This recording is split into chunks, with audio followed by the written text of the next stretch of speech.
ऐसे ही वीडियो देखने के लिए हमारे चैनल हॉरर स्टोरीज चैनल को सब्सक्राइब। कोल्हापुर एक ऐसा शहर जो दिन में इतिहास, मंदिरों और भीड़ भाड़ से भरा रहता है, लेकिन रात होते ही इसकी गलियों में कुछ और ही जाग जाता है।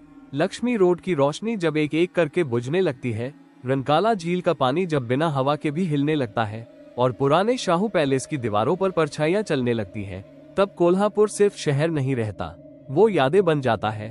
और कुछ यादें मरने के बाद भी जिंदा रहती है। भाई उधर मत जाना, ऑटो वाले ने अचानक ब्रेक लगाया। आर्यन चौंक पड़ा। क्यों? वही तो रास्ता है। ऑटो वाले का चेहरा पीला पड़ गया। उसने सामने इशारा किया, एक पुरानी टूटी फूटी हवेली जिसकी खिड़कियां बिना कांच की थीं और दरवाजा आधा खुला हुआ। रात के बाद वहां कोई नहीं जाता। ऑटो वाले की आवाज कांप रही थी। आर्यन हंसा।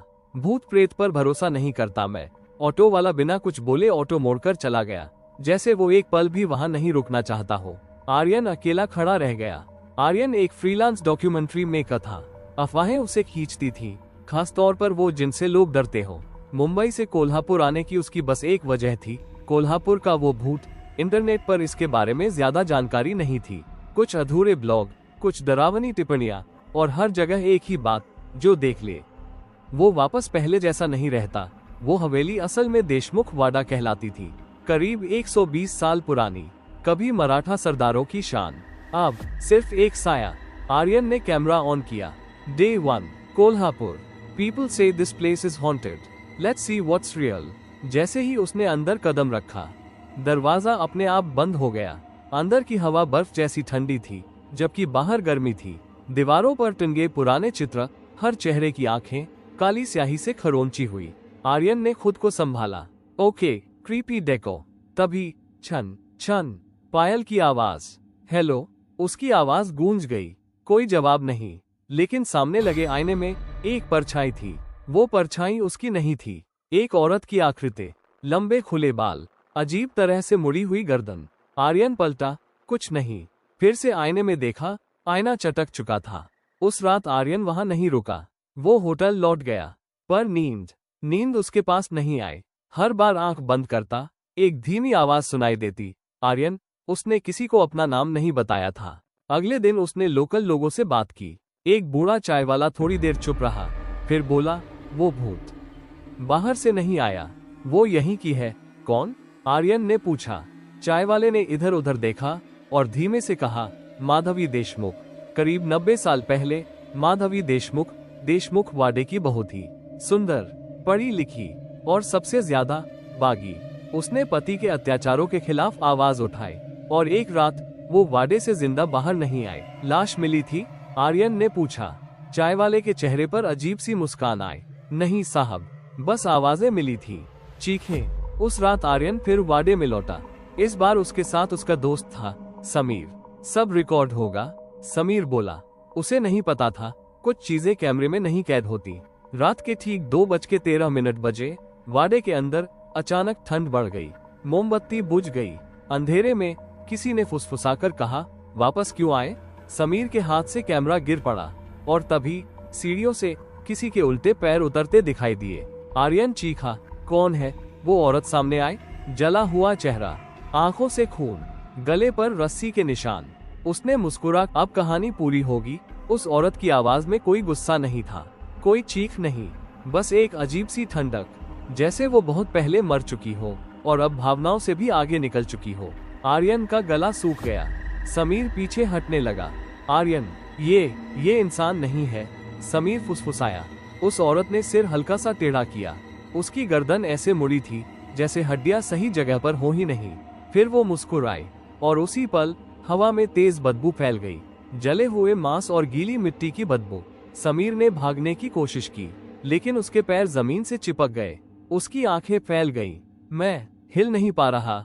आर्यन ने उसका हाथ खींचा, लेकिन जैसे किसी अदृश्य चीज ने समीर को जकड़ रखा हो। औरत धीरे धीरे उनके पास आई।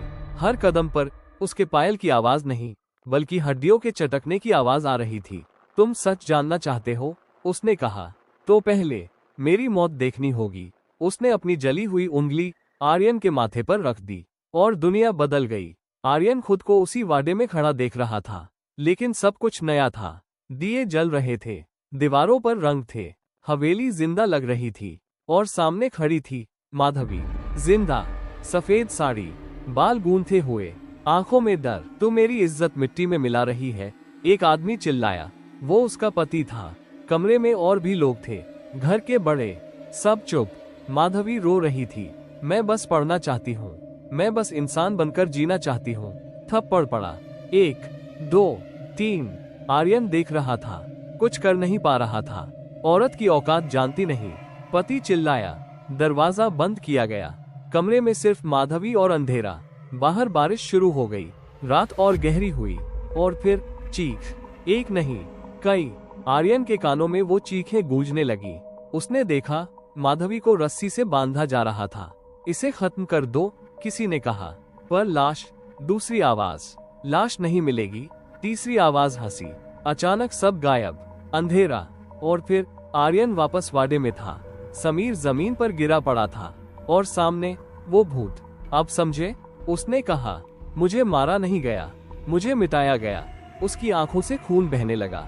और जो मेरी कहानी सुनते हैं, उसकी आवाज भारी हो गई, वो इसे आगे फैलाते हैं। वाडे की दीवारें हिलने लगी, छत से मिट्टी गिरने लगी, बाहर से आवाजें आने लगी, जैसे सैकड़ों लोग एक साथ रो रहे हों। समीर अचानक उठ बैठा। उसकी आंखें काली थी। आर्यन, उसकी आवाज बदल चुकी थी। अब तू जाएगा नहीं। आर्यन पीछे हटा। दरवाजा गायब था, खिड़कियां, दीवार बन चुकी थी। औरत हंसी। कोल्हापुर में हर कहानी किसी कीमत पर पूरी होती है, और तेरी कीमत। उसने समीर की ओर देखा, वो चुका रहा है। समीर धीरे धीरे खड़ा हुआ। उसकी गर्दन भी अब टेढ़ी थी। आर्यन की सांसें तेज हो गई। वो समझ चुका था, ये सिर्फ भूत की कहानी नहीं थी, ये किसी को अगला बनाने की कहानी थी। और तभी आर्यन ने अपने कान के पास एक नई फुसफुसाहट सुनी, अब तू सुना पाएगा। वाडे के अंदर हवा अब चल नहीं रही थी, वो रेंग रही थी। आर्यन दीवार से सटकर खड़ा था। सामने समीर, लेकिन वो समीर नहीं लग रहा था। उसकी आंखों की पुतलियां गायब थीं, सिर्फ काला फैलाव। उसके होंठ हिले, डर लग रहा है। आवाज समीर की थी, लेकिन लहजा किसी और का। समीर, मेरे पास आ। आर्यन ने हाथ बढ़ाया। समीर हंसा, हंसी ऐसी जैसे गले में कांच फंसा हो। अब वो नाम मेरा नहीं है, उसने कहा। दीवारों पर टंगे पुराने चित्र अपने आप गिरने लगे। एक तस्वीर टूटकर आर्यन के पैरों के पास गिरी। उसमें एक औरत थी, माधवी, लेकिन अब उसके चेहरे पर आंखें नहीं थी। आर्यन ने कैमरा उठाया। रिकॉर्डिंग अभी भी चालू थी। स्क्रीन पर समीर दो जगह दिख रहा था, एक सामने खड़ा और एक पीछे, छाया की तरह। आर्यन का दिल बैठ गया। वो हर किसी के साथ आती है, समीर बोला। जो उसकी कहानी सुनता है, वो उसे आगे लेकर चलता है। अचानक वाडे के दरवाजे जोर से खुले। ठंडी हवा का झोंका आया और फिर सब शांत। समीर जमीन पर गिर पड़ा। आर्यन दौड़कर उसके पास गया। समीर, समीर की सांस चल रही थी, पर आंखें बंद। आर्यन ने उसे उठाया और किसी तरह वाडे से बाहर घसीटा। बाहर सुबह हो रही थी, लेकिन सूरज निकल नहीं रहा था। आसमान धूसर था, जैसे रोशनी आने से डर रही हो। आर्यन समीर को लेकर अपने होटल पहुंचा। डॉक्टर बुलाया गया। डॉक्टर ने सिर्फ एक बात कही, कोई नशा नहीं है, कोई चोट नहीं है, पर ये कोमा जैसा नहीं है। तो क्या है? आर्यन चिल्लाया। डॉक्टर चुप रहा। उसी दिन शहर में खबर फैल गई। रनकाला झील के पास एक आदमी मरा मिला, गला मुड़ा हुआ, चेहरे पर अजीब सी शांति। आर्यन को उल्टी जैसा महसूस हुआ।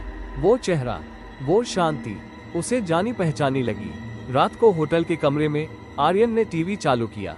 न्यूज एंकर बोल रही थी, पुलिस का मानना है कि यह आत्महत्या हो सकती है। आर्यन ने रिमोट गिरा दिया। टीवी स्क्रीन पर खिड़की के रिफ्लेक्शन में माधवी खड़ी थी। मैंने कहा था, उसकी आवाज सीधे दिमाग में गूंजी। कहानी फैलनी चाहिए। आर्यन चीखा। लाइट बंद, अंधेरा। जब लाइट जली, माधवी सामने थी। अब तो अकेला नहीं है, उसने कहा। अब तो माध्यम है। आर्यन के कानों से खून बहने लगा। उसके दिमाग में तस्वीरें भरने लगी। पुरानी औरतें, मरी हुई लड़कियां, लटके हुए शरीर, सभी की आंखों में एक ही सवाल, क्या तू हमारी कहानी बताएगा? आर्यन भागकर बाथरूम में घुसा। आईने में देखा, उसकी गर्दन पर हल्का सा निशान था, रस्सी का। उसी पल समीर ने आंखें खोल दी, लेकिन वो होटल के कमरे में नहीं था। वो फिर उसी वाडे में था, अकेला। और सामने दीवार पर लिखा था, खून से एक और चाहिए। और कोल्हापुर की गलियों में उस रात एक और आवाज गूंजी, पायल की नहीं, हड्डियों की। समीर की आंखें खुली। चारों तरफ अंधेरा था, लेकिन ये वाडे का अंधेरा नहीं था। ये उससे भी पुराना और गहरा था। हवा नहीं थी, आवाज नहीं थी, बस सामने एक दरवाजा, लकड़ी का, खून से सना हुआ। समीर ने दरवाजा खोला। अंदर लोग खड़े थे, मर्द, औरतें, बच्चे, सभी की गर्दन टेढ़ी, सभी की आंखें खाली। तू देर से आया है, एक साथ आवाज गूंजी। समीर पीछे हटा। मैं यहाँ क्यों हूँ? भीड़ में से कोई आगे आया। वो माधवी थी, लेकिन अब उसका चेहरा जला हुआ नहीं था। वो शांत थी, डरावनी नहीं। क्योंकि तू चुना गया है, उसने कहा। हर कहानी को एक कंधा चाहिए। उधर आर्यन को नींद नहीं आई थी। उसकी हथेलियों पर अचानक लाल निशान उभर आए, रस्सी जैसे। उसने दर्द से कराहते हुए लैपटॉप खोला। वो वीडियो एडिट करने लगा। जैसे जैसे वीडियो चलता गया, शहर में अजीब घटनाएं होने लगी। एक कॉलेज हॉस्टल में लड़की की मौत, एक सुनसान सड़क पर ऑटो ड्राइवर की लाश, सभी की गर्दन मुड़ी हुई। आर्यन समझ गया, हर बार जब वो कहानी फैलाता है, कोई मरता है।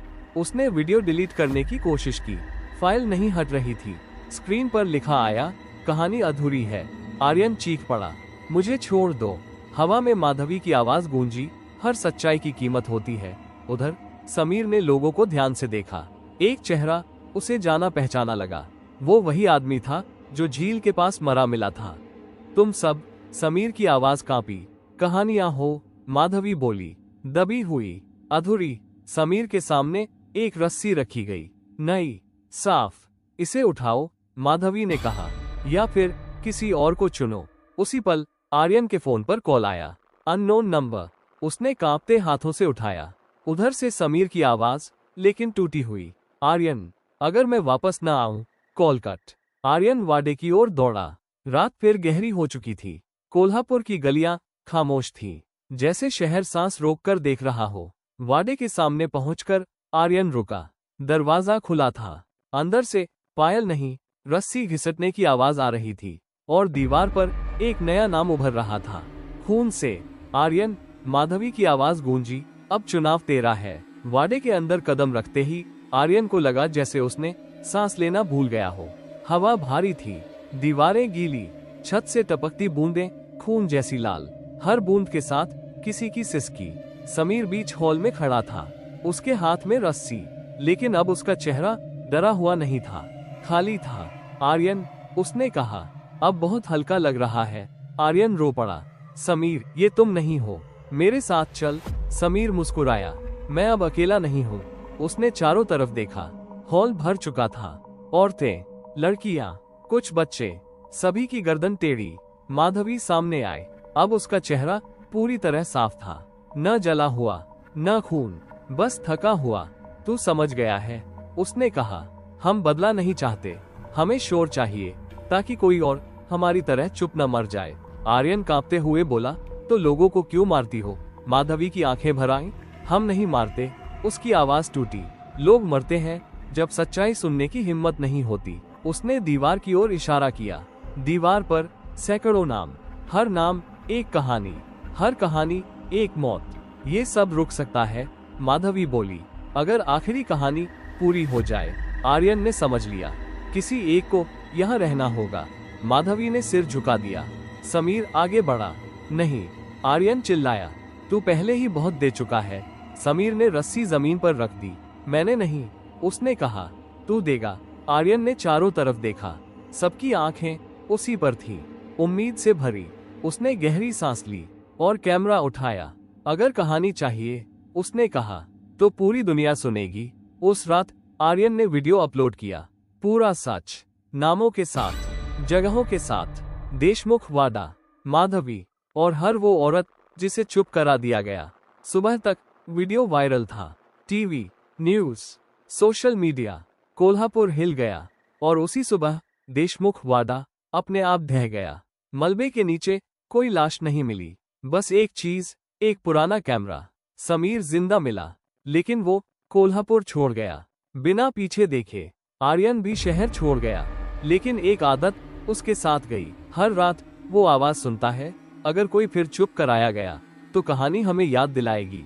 आज भी अगर आप कोल्हापुर में किसी सुनसान गली से गुजरे और बिना हवा के पायल की आवाज सुने तो पीछे मत देखना, क्योंकि वो भूत अब किसी वाडे में नहीं रहता, वो कहानियों में रहता है और हर कहानी किसी नए सुनाने वाले को ढूंढती है। समाप्त या शायद नहीं। ऐसे ही वीडियो देखने के लिए हमारे चैनल हॉरर स्टोरीज चैनल को सब्सक्राइब करें और बेल आइकॉन घंटी का निशान दबाएं।